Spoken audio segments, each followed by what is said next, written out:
Good day, everybody. Well, I'm joined today by Rod Hanson, who is the BDO Agribusiness Advisory Partner, to talk about the big issues facing agribusiness right there. And of course, Rod, the April Business Wellbeing Index from BDO is out.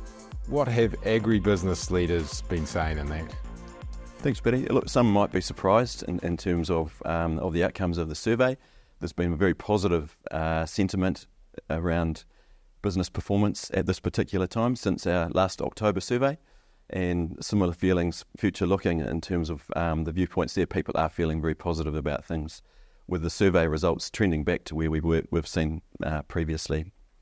The interesting and contrasting component to that is the WHO 5 wellbeing grading has actually decreased.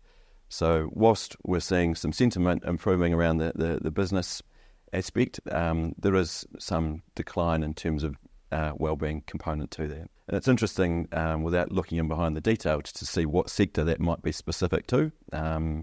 Potentially, I'm suspecting it might be more dairy industry related. Right, and sounds interesting. What are the key issues that have been driving this, do you think? So reports suggest that business leaders in the agribusiness industry are feeling really positive at the moment. They're also very wary of economic impact, the political factors that could come into play, and also supply chain. The main drivers from a negative wellbeing score are financial concerns in a business, employee conflicts or employee performance, and similarly, the ability to actually get the right people that they can rely on to support them in their business. And what are your key takeouts from this? What do you reckon the key takeaways are? I suppose we have to peer it back to some time ago, and if we look way back to the fiscal stimulus that was provided through COVID, and I suppose the sugar rush that came from that, that's now gone. Also during that period, we were forced into a very tight labour market. People, in some respect, possibly compromised and maybe employed people they may not have otherwise. We've got through that now. We've seen the Reserve Bank have to act very quickly and very steeply in terms of official cash rate increases. That's having significant impact on the profitability of businesses. Similarly, from an employment perspective, as I sort of touched on, employers may have employed people that they may not have otherwise and perhaps compromised on that, and now having to deal with the aftermath of people that may not be performing to a level they would normally expect. The other interesting bit is there is a lot of geopolitical stuff going on around the world that is having a significant impact on supply chains, and also an inflationary component to that as well. All right, fantastic analysis of the big picture there, Rod. What I want to know now is, what are you seeing down at the farm gate? What are your clients telling you? Yes, so from a farming perspective, as I've sort of touched on, commodity prices in some fields are reaching lows that we haven't seen for some time. Combine that with some extreme climatic challenges, especially in the South Island, and we've basically got a perfect storm for some industries at the moment. If we touch on some of those sectors, the dairy sector looking near about the $7.80 to $8 type payout from Fonterra for this particular season. Most businesses should be providing for a profit, albeit not a great one at that. The arable sector's had a great harvest, however they've seen some significant declines in prices over the last couple of years. Probably the greatest challenges are the sheep and beef space, and more so in particular businesses that don't have the ability to finish lambs and are providing store stock to the market.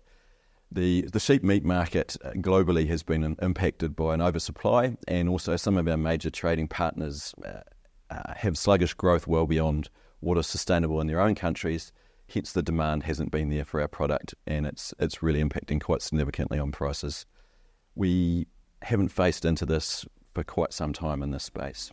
All right, Rob, we'll come back to some of that soon, but first we want to go out into the field where we got the feeling on the farm from a farmer in the Canterbury foothills. One of the big issues at the moment is profitability. Our costs have gone through the roof, and so I'm spending a lot of my time keeping an eye on reports, making sure our cash flows are up to date, and making sure that we are going to finish where I thought we were going to finish at the end of the financial year.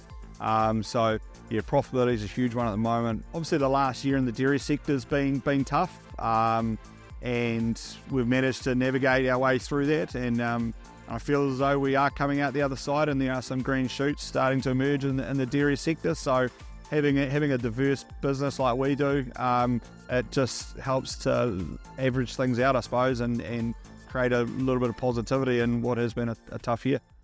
Okay, a lot going on. What are your top tips then for agribusiness leaders in terms of dealing with this stuff? Yeah, quite simple really, and I think the best things are always keep simple, and probably my wee phrase at the moment is keep connected, and I'll break that down a bit more. So I think keep connected with the numbers in your business from a financial perspective, continually revise and update cash flows, understand your position in terms of where you're tracking, and from the other component, I suppose, is be connected from a management perspective. Don't bury your head in the sand. Act early, be proactive rather than reactive, and the results will impact through on that. I'd also stay connected with your professional team. They care about you. They want the best outcomes. Really important with your funder and your financier as well. They want early, clear communication if there's going to be some deviations or changes. And the final point, but really important, is stay connected with your community and your neighbours.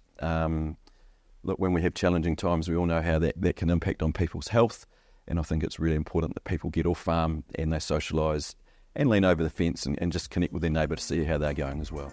And we'll come back to you shortly, but first let's go out into the field for their views about how they are tackling the big issues. I come back to the financial side of things. I mean, if you've got no money in the bank, it's going to create stress, it's going to create pressure, and so that's going to affect you mentally. And so I think it's really important to talk about it with my wife. She's heavily involved in this business, but I make sure that she understands or knows how I'm feeling or what's happening out there at the moment. But also part of that is being in good contact with your bank manager. I talk to my bank manager regularly. He knows what's going on. But also the accountancy firm, our BDO, we make sure we are communicating all the time, make sure everyone knows what's happening. Finally, where should these business leaders go if they want to start this conversation, get people talking about this, and what should they do if they want more help and support? Yeah, most industry bodies have really good resources and people to help in that space. Similarly, there are some exceptional real professionals around, and there'll be someone that fits your needs in your local area.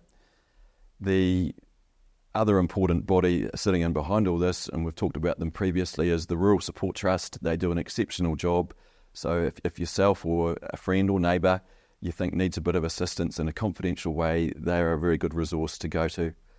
And finally, the results of this report, some video analysis and industry-specific tips can be found on our website.